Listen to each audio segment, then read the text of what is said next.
תגידו, ראיתם את הסרטון של עמית סגל מסביר על הוועדה לבחירת שופטים? איזה יופי, איזה אינטליגנט, מקופטר, עיתונאי, רציני, עם טוש והכל. אממה, חרטה.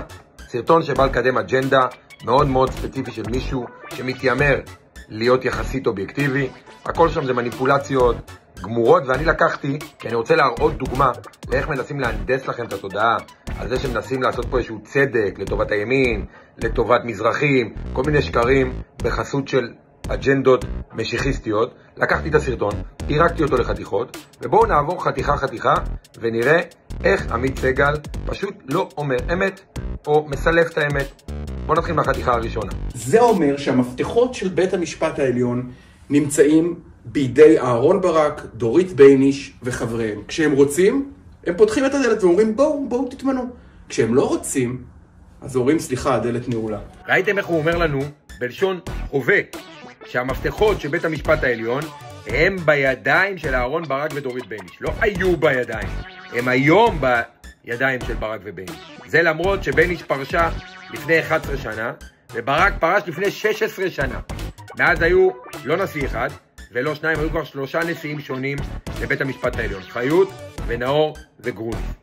תגידו, יכול להיות שהוא מזכיר דווקא את ברק ובייניש כי הוא יודע שהם סדין אדום לימנים? הוא בעצם מנסה לחמם אתכם? לא משנה, עזבו, בואו נמשיך. תכלס, זה רק מחמיר. זה היה מה שנקרא ריצה קלה, חימום. בואו נראה את הקטע הבא. המשמעות של זה הייתה אי גיוון זועק לשמיים. רוב שופטי בית המשפט העליון אשכנזים, רובם המכריע חילונים, רובם המכריע שמאלנים, רובם המכריע אגב יהודים. בבית המשפט העליון יש תקן לא מוכרז לערבי אחד, למזרחי אחד, לדתי אחד. אמר אהרון ברק לא מזמן, בגילוי לב, לא מצאנו מרוקאי מספיק טוב לבית המשפט העליון. שמתם לב איך עוד פעם התערבבו לו ההווה והעבר? יש לו בעיית זמנים כשנוח לו. הוא התחיל מבעבר היה אי גיוון, אבל מיד עבר לזמן הווה ואמר רוב שופטי בית המשפט העליון הם אשכנזים, רובם המכריע הם חילונים, רובם המכריע הם יהודים. בבית המשפט העליון יש תקן לא מוכרז לערבי אחד, למזרחי אחד, לדתי אחד, הכל בזמן הווה. למרות שבמציאות האמיתית של העובדות, בבית המשפט העליון יש 2 מזרחים, ויש 3 ואולי אפילו 4 דתיים, תלוי איך אתם מסתכלים על זה. אבל בטח ובטח לא 1 ו1. טוב, לא נורא. אולי זו סתם טעות אנוש, אולי אני סתם נטפל אליו. בואו נמשיך ונראה האם הדמגוגיה הזו נעצרת. בואו נראה עוד קטע מהסרטון המעולל.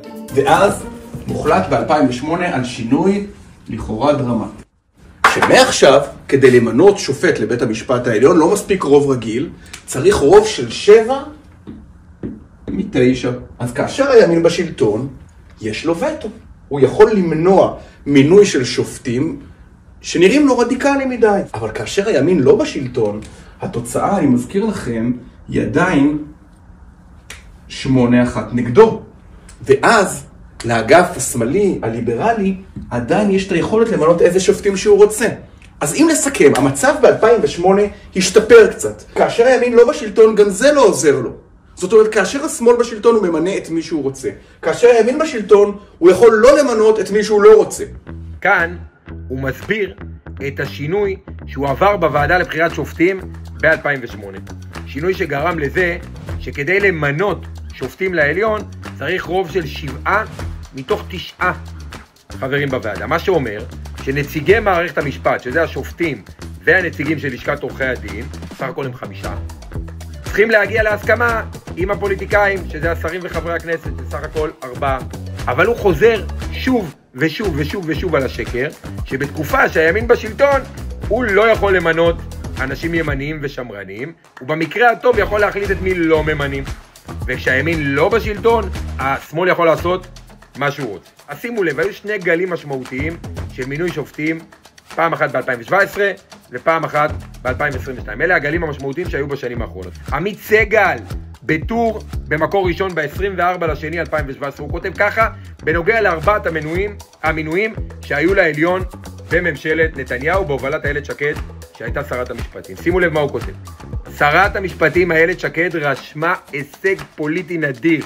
היא קרתה ברית נדירה עם לשכת עורכי הדין, שעד היום התייצבה לצד השופטים. אבל רגע, אמרתם לנו, גם רוטמן אמר, גם לוין, גם אתה אמרת, שהשופטים ועורכי הדין כל הזמן הולכים ביחד. אז איך איילת שקד, פוליטיקאית מהימין, קרתה איתם ברית? לא משנה, נעזוב. אבל הוא ממשיך ואומר, הוויתור היחיד, הוא מתכוון לוויתור של שקד והימין, הוא במינוי של ג'ורג' קארה, אבל 5 שנות שיפוט, על התקן הלא מוכרז של שופט בן מיעוטים, הוא מדבר על ג'ורג' קארה, לעומת 32 שנים של שנות שיפוט שמרני בעליון. בקיצור, הוא אומר לנו במילים אחרות, שבתקופת ממשלת ימין של נתניהו, במבנה החדש של הוועדה הזאת, הימין לא רק הצליח למנות, הוא ניצח 32-5, אם מסתכלים על שנות השיפוט. אבל זה לא נגמר בזה. באותו מאמר הוא כותב, נשבע לכם, הייתי צריך לקרוא את זה 4 פעמים, ולהביא לעצמי 2 סתירות כדי להתעורר שאני לא חולם. הוא כותב ככה, עם יותר מרבע משופטי העליון, הציונות הדתית בכלל, והמתנחלים בפרט, איבדו שלשום סופית את זכותם להתבחן על היעדר ייצוג.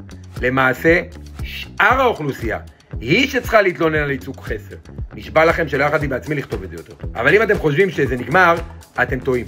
הנדסת התודעה נמשכת. שימו לב לזה. זה גרם לזה שבית המשפט קצת יותר מגוון, נכנס שופט מתנחל, אבל זה לא עזר עדיין להביא את בית המשפט לשקף את ההרכב החברתי של מדינת ישראל. ראיתם? הוא אומר שזה לא עזר, כל השינויים האלה, כדי לשקף את הרכב החברה בישראל. דרך אגב, זה נכון. חסר לפחות שופט מזרחי אחד עדיין בעליון, אולי אפילו 2 אם חשבים לפי חלק יחסי באוכלוסייה.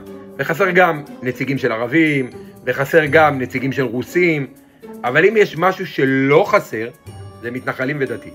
יש היום בבית המשפט העליון 2 מתנחלים, לא אחד כמו שהוא אמר, השופט סולברג שגר באלון שבות, והשופט מינץ שגר בדולב. למרות שאם הולכים לפי חלק באוכלוסייה, היו אמורים להיות למתנחלים בקושי אחד. יש בישראל בערך 500,000 מתנחלים מתוך 10 מיליון תושבים, שזה 5% מ-15 שופטים, זה 3/4 שופט בקושי. אבל אמרנו, ברוך השם, יש 2. גם לדתיים הלאומיים יש ייצוג עודף. גם את זה הוא שכח להגיד. בטעות, יש 3 דתיים בבית המשפט העליון. סולברג, מינץ ווילנר, למרות שהדתיים הלאומיים הם איפשהו בין 10-15% מהאוכלוסייה, לפי נתוני הלמ"ס. שזה אומר שהם היו צריכים להיות שופט אחד גג 2 שופטים. לא שיש לי בעד דרך אגב עם שופטים מתנחלים ועם שופטים דתיים לאומיים, חס וחלילה. אני בעד שיהיו האנשים הכי טובים מכל הצבעים והמינים. אבל למה לשקר? למה לשקר? אבל חכו, זה לא נגמר. שימו לב לקטע האחרון.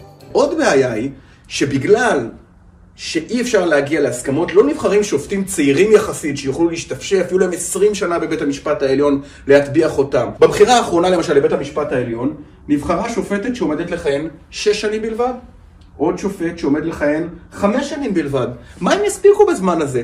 רק בשנה הראשונה, כמו בטירונות, אתה מתלמד. את הפסיקות העקרוניות שלך אתה כבר לא תגיע לקבל אותה. זאת הבעיה היסודית. ראיתם? הוא סוף סוף סיפר לנו מה הבעיה היסודית במצב הקיים. כי ייצוג הולם לימניים יש, ולשמרניים יש, ולמתנחליים יש, ולדתיים לאומיים יש. אפילו ייצוג עודף. הבעיה היסודית עכשיו היא בכלל זה שלא ניתן להגיע להסכמות, אז לא ממנים שופטים להרבה זמן. לוקחים רק שופטים סקנים שיש להם מעט מאוד שנים לכהן. הוא אפילו נתן 2 דוגמאות של שופטים שנבחרו לכהונות של 5 ו6 שנים בלבד. מה שהוא לא סיפר לכם, כדרכם של דמגוגים, זה את העובדה שאלו 2 השופטים שמונו לתקופת הכהונה הכי קצרה מכל 15 השופטים של בית המשפט העליון כרגע. הוא לקח את 2 הדוגמאות הכי קיצוניות כדי להנדס את הדעת לנקודה שאליה הוא רוצה שתלכו. אבל אתם אומרים, טוב, אתה בטח סתם נטפל אליו. זה עיתונאי רציני. הוא לקח דוגמאות של 5 ו6 שנים, אבל בטח כל האחרים גם נבחרו לאזורים האלה, 6, 7, 8, אתה סתם מתקטנן. אבל שימו לב, אלה כל השאר השופטים, חוץ מה2 שהוא הזכיר. חיות נבחרה ל-20 שנה, פוגלמן 15, עמית 19, סולברג 20, דפנה ברק ארז 23, ענת ברון 18, מינץ 22, אלרון 8, וילנר 22, גרוסקופ 21, שטיין 9, קשר 9 ורונן 10. בעצם היחידים שנבחרו באמת לכהונות קצרות זה 2 השופטים שהוא ציין. במילים אחרות, הבעיה היסודית ביותר בוועדה לבחירת שופטים על פי עמית סגל היא בעיה פיקטיבית שפשוט לא קיימת. אז מה אתה אומר לי? אם הגענו למסקנה, אחרי שהוספנו את כל הדברים שבטעות השמטת מהסרטון ודייקנו קצת במקומות שקצת התפספס לך, אם הגענו למסקנה שאין באמת בעיה מהותית בוועדה לבחירת שופטים, כי לימין יש ייצוג, ולדתיים יש ייצוג, ואפילו אין להם מה להתלונן, ולמתנחלים אין מה להתלונן, והכל סך הכל סבבה, וממנים שופטים לתקופות יחסית ארוכות. אולי לדבר עם רוטמן, ועם סמוטריץ', ועם בן גביר, ועם לוין, אתם מגיעים פחות או יותר מאותו מיליה. אולי לדבר איתם ותוריד אותם מהרעיון הזה של דיקטטורה. לא מתאים, לא מתאים, עלינו עליהם. הם ניסו להפוך את המדינה לדיקטטורה ולקחת אותנו, הציבור המתון, מימין ומשמאל, לאיזשהו מסע משיחיסטי, ועלינו עליהם. הבנו שאין קשר, הם לא באמת רוצים לסדר שום דבר במערכת המשפט שיעזור לנו האזרחים. אז רדו מזה, תגיד להם שירדו מזה ונתקדם עם ישראל דמוקרטית ויהודית, סטארט-אפ ניישן. ובאופן כללי, אני אומר לכם, הצופים שרואים אותי, מהצד הימני, ימנים במצד שלנו, מהצד שתומך ברפורמה, חושבים שאתם מטומטמים. מוציאים לכם כאלה סרטונים עם חצאי אמיתות ועם סילופים, כי חושבים שאתם מטומטמים. עיתונאים ואנשי ציבור פשוט חושבים שאתם מטומטמים, שאתם לא תבדקו את הנתונים, שאפשר למכור לכם כל לוקש שהם רוצים ולחרטט אתכם בכל חרטוט, אבל זה לא יעבוד. אנחנו נעלה שוב ושוב ושוב ונראה לכם, כי אתם אחים שלנו, אנחנו אוהבים אתכם. אנחנו נראה לכם שמנסים סתם לסלף, ומנסים סתם לגרום לכם לסנוע, ומנסים סתם להסית אתכם בתוך איזה טענות כאלה שמנסים פה לעשות צדק ולשנות את מערכת המשפט לטובה. לנו, האזרחים השפויים מימין ומשמאל, מזרחים ואשכנזים, דתיים וחילונים, השינויים האלה לא יעזרו בשיט. לא יעזור לכם עמית. לא אתה ולא החברים שלך שתומכים ברפורמה הזו. אתם לא תשקרו את הציבור.